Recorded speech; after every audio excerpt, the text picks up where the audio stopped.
অঙ্কিতা তার মা কল্পনা দেবী, দাদা হিমাংশু এবং এক দিদি সুলগ্নার সঙ্গে বাস করে। অঙ্কিতা বাড়ি ছোট হওয়ায় তাকে সবসময় খুবই কড়া শাসন বারণের মধ্যে থাকতে হয়। বিশেষ করে অঙ্কিতার দিদি সুলগ্না অঙ্কিতার জীবনে যে কোনো সিদ্ধান্ত নিয়ে থাকে। সুলগ্না সবসময় তার ছোট বোনের উপর সবকিছু জোর করে চাপিয়ে দেয়, তাই অঙ্কিতা কখনোই স্বাধীনভাবে হাসি খুশি নিজের জীবন কাটাতে পারে না।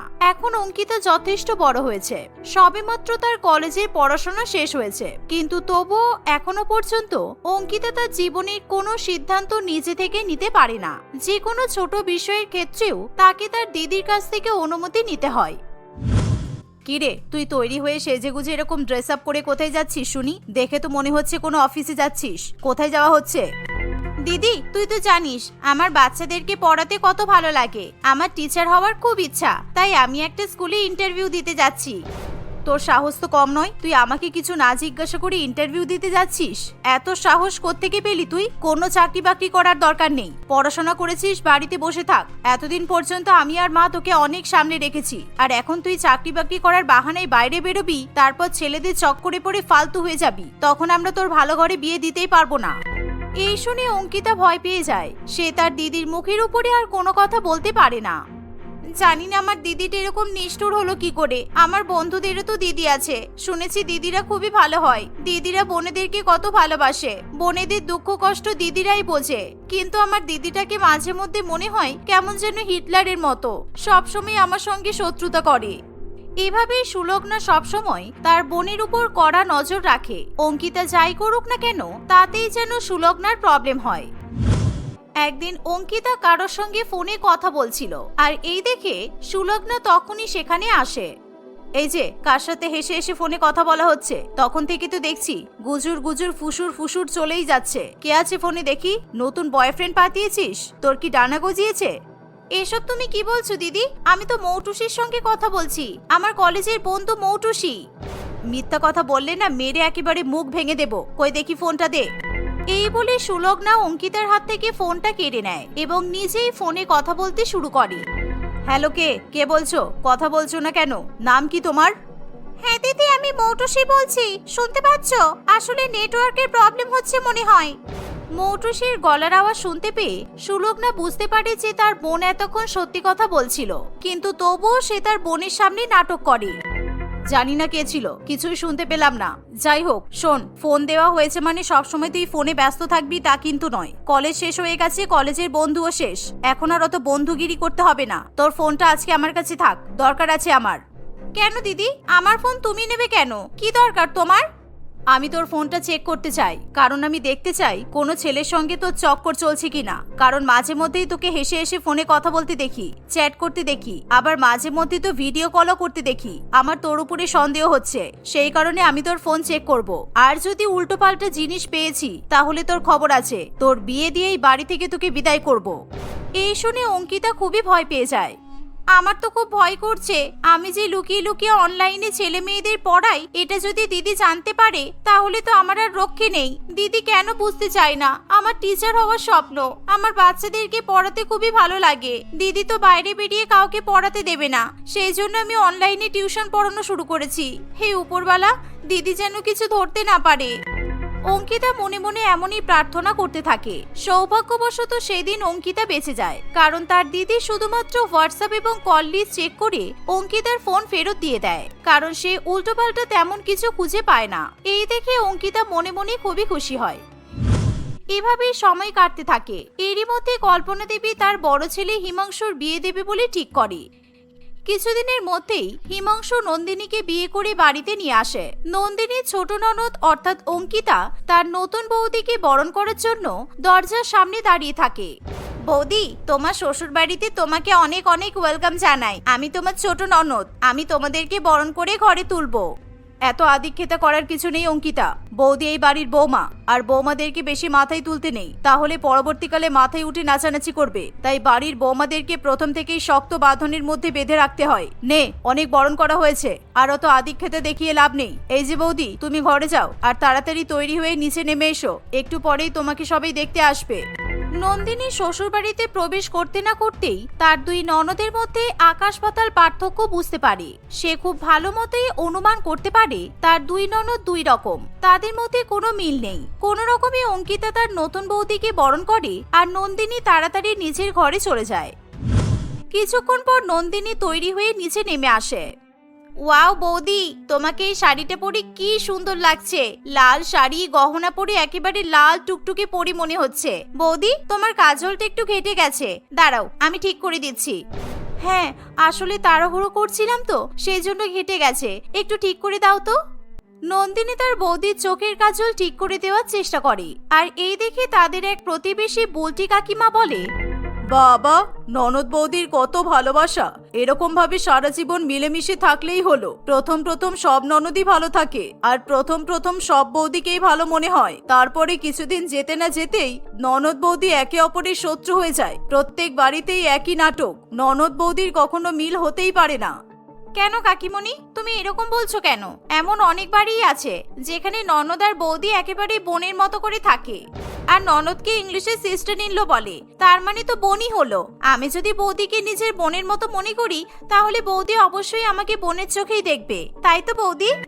তখনই সেখানে সুলগ্না চলে আসে। কি হলো বৌদি, তুমি ঘর থেকে ঠিকঠাক মতো তৈরি হয়ে আসতে পারোনি? আর অঙ্কিতা, এসব কি হচ্ছে?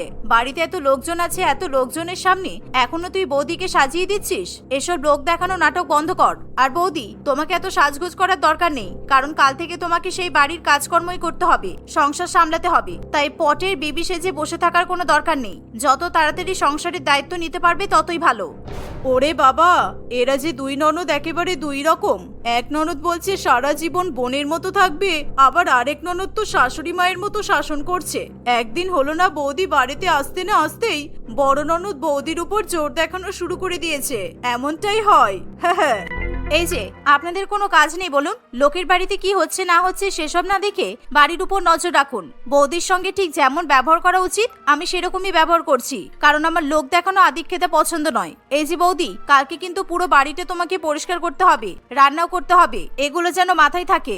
আমি এখন ঘুমাতে যাচ্ছি, তাই তোমাকে আগেই বলে দিলাম। এই বলে সুলগ্না সেখান থেকে চলে যায়। নন্দিনী কল্পনাও করতে পারেনি শ্বশুর বাড়িতে একটা দিন কাটতে না কাটতেই তার উপরে এরকম ভাবে সংসারের দায়িত্ব চাপিয়ে দেওয়া হবে। সে তার শ্বশুর বাড়ি এবং নিজের পরিবারকে নিয়ে অনেক স্বপ্ন দেখেছিল, কিন্তু মুহূর্তের মধ্যেই সেসব স্বপ্ন যেন ভেঙে যায়। নিজের বৌদিকে মন খারাপ করে বসে থাকতে দেখে অঙ্কিতা তার বৌদির কানে কানে বলে, বৌদি তুমি ভয় পেও না, আমি কিন্তু আমার দিদির মতো নই। আমি তোমাকে একা একা বাড়ির কাজ করতে দেব না, আমি আছি তো। আমি আর তুমি দুজনে মিলে সব কাজ সামলে নেব। আমার দিদিটা একটু ওরকমই, সবসময় হিটলারি করে। অঙ্কিতার কথা শুনে নন্দিনী খুবই খুশি হয়। পরের দিন সকালবেলা অঙ্কিতা এবং তার নতুন বৌদি দুজনে মিলে ঘরের সমস্ত কাজকর্ম করতে থাকে। একদিকে নন্দিনী বাড়ির সকলের জন্য রান্না করে, আর অন্যদিকে অঙ্কিতা ঘরবাড়ি পরিষ্কার করতে থাকে।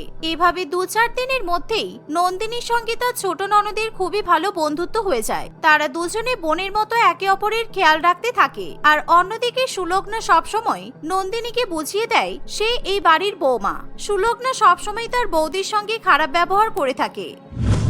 একদিন অঙ্কিতার 2-1 বন্ধু তাদের বাড়িতে আসে। এই যে তোমরা কারা? এরকম ভাবে বাড়ির মধ্যে ঢুকে আসছো কেন? কাকে চাই? দিদি, আমরা অঙ্কিতার বন্ধু। আসলে আজকে আমরা বন্ধুরা মিলে সিনেমা দেখতে যাব বলে ঠিক করেছি। অঙ্কিতার যেতে লেট হচ্ছে বলে আমরা বাড়িতেই চলে এলাম। ওকে একটু ডেকে দেবে প্লিজ? একদমই নয়, আমি আমার বোনকে ডাকবো না, কারণ আমার বোনকে আমি উড়নচণ্ডীদের মতো ঘুরে বেড়ানোর পারমিশন কখনোই দেব না। তাই তোমরা সিনেমা দেখতে চলে যাও, আমার বোন যাবে না। এভাবে সুলগ্না অঙ্কিতার বন্ধুদেরকে অপমান করে সেখান থেকে তাড়িয়ে দেয়। আর কিছুক্ষণের মধ্যেই সেখানে নন্দিনী এবং অঙ্কিতা দুজনে চলে আসে। এত সাহস কোথায় পাচ্ছিস তুই? বন্ধুদেরকে নিয়ে সিনেমা দেখতে যাওয়ার প্ল্যান করে ফেলেছিস, অথচ আমার কাছ থেকে পারমিশন নেওয়ার কোনো প্রয়োজন মনে করিসনি? এত সাহস কে দিচ্ছে তোকে? তোর বন্ধুরা এসেছিল তোকে ডাকতে, আমি ওদেরকে তাড়িয়ে দিয়েছি। দিদি, তুমি এমন কেন করলে? আমি তো বৌদিকে নিয়ে সিনেমা দেখতে যেতাম। আমি তো আর একা একা যেতাম না যে তোমার কাছে যাওয়ার জন্য পারমিশন নিতে হবে। আর আমার বন্ধুদেরকে তুমি এভাবে তাড়িয়ে দিলে কেন বলো? এবার বুঝলাম আমি এই বৌদির জন্য তুই এত আশকারা পাচ্ছিস। বৌদি, তুমি কিন্তু আমার বোনের মাথাটা নষ্ট করে দিচ্ছ। এতদিন পর্যন্ত আমি আমার বোনকে খুবই সামলে রেখেছি, আর তুমি বাড়িতে আসতে না আসতেই আমার বোনটা দেখছি বিগড়ে গেছে। বিয়ের আগে তুমিও কি এরকমই ছিলে নাকি, যে আমার বোনটাকে এরকম ভাবে নষ্ট করার চেষ্টা করছো? নষ্ট করার চেষ্টা করছি মানে? আমরা তো শুধু সিনেমা দেখতে যাব বলে ঠিক করেছিলাম। আমরা যদি একটু এন্টারটেইনমেন্টের জন্য সিনেমা দেখতে চাই তাহলে এতে প্রবলেম কি? তুমিও তো চাইলে আমাদের সঙ্গে যেতেই পারো। আমার কোনো দরকার নেই যাওয়ার। সিনেমা হলে যত সব লম্পট বদমাইশ ছেলেরা থাকে, সেই জন্য আমার সিনেমা হল পছন্দ নয়। আজকেই মা আর দাদার সঙ্গে কথা বলতে হবে। আমার মনে হচ্ছে তোমাদের দুজনের পা লম্বা হয়ে গেছে। আর বৌদি, তুমি ভুলে যেও না, তুমি এই বাড়ির বৌমা। বাড়ির বৌমাদের সবসময় বাড়ির মধ্যেই ভালো লাগে, বাইরে নয়। সুলগ্নার মুখে এমন কথা শুনে অঙ্কিতা এবং নন্দিনী দুজনেরই মন খারাপ হয়ে যায়। এভাবেই সময় কাটতে থাকে। একদিন অঙ্কিতা যখন লুকিয়ে লুকিয়ে অনলাইনে তার স্টুডেন্টদের ক্লাস নিচ্ছিল, তখনই সুলগ্না তাকে দেখে ফেলে। আর এই দেখে সুলগ্না প্রচন্ড পরিমাণে রেগে যায়। সুলগ্না সেখানে এসে অঙ্কিতার হাত থেকে তার ফোনটা ছিনিয়ে নেয় আর ফোনটা আছাড় মেরে ভেঙে দেয়। এর ফলে অঙ্কিতা কান্নাকাটি করতে থাকে। তোর এত বড় সাহস! আমি বারণ করা সত্ত্বেও তুই বাড়িতে বসে বসে অনলাইনে বাচ্চাদেরকে পড়াচ্ছিস। টাকা ইনকাম করার এত শখ কিসের তোর? এই বাড়িতে কিসের অভাব আছে তোর? সব হচ্ছে এই বৌদির জন্য। বৌদি, তুমি শেষ পর্যন্ত আমার বোনটাকে বিগড়েই দিলে, তাই তো? একদম বাজে কথা বলবে না। এতদিন পর্যন্ত আমি তোমাকে কিছুই বলিনি, কিন্তু আজকে আমি চুপ করে থাকবো না। আমি অঙ্কিতার চোখের জল কিছুতেই সহ্য করতে পারবো না। তুমি তোমার নিজের বোনকে কখনো বুঝতে পারোনি, আর আমি তো তোমার বৌদি। তুমি আমাকে বুঝবে কিভাবে? তবে আমি বৌদি হয়ে অঙ্কিতাকে খুব ভালো মতোই বুঝি। অঙ্কিতা টাকা ইনকাম করার জন্য বাচ্চাদের পড়ায় না, এটা ওর ভালো লাগার জিনিস। ও টিচার হতে চায়, বাচ্চাদেরকে পড়িয়ে ও আনন্দ পায়। অঙ্কিতা নিজেকে ভালো রাখার জন্য যা খুশি করতে পারে, তুমি বাধা দেওয়ার কে? কে মানে? আমি ওর বড় দিদি। বড় দিদি হয়ে কি আমি আমার ছোট বোনকে শাসন বারণ করতে পারবো না? দিদি, তুমি নামমাত্র দিদি হয়েছো। তুমি কখনোই ভালো দিদি হতে পারোনি, আর নাইবা তুমি ভালো ননদ হতে পেরেছো।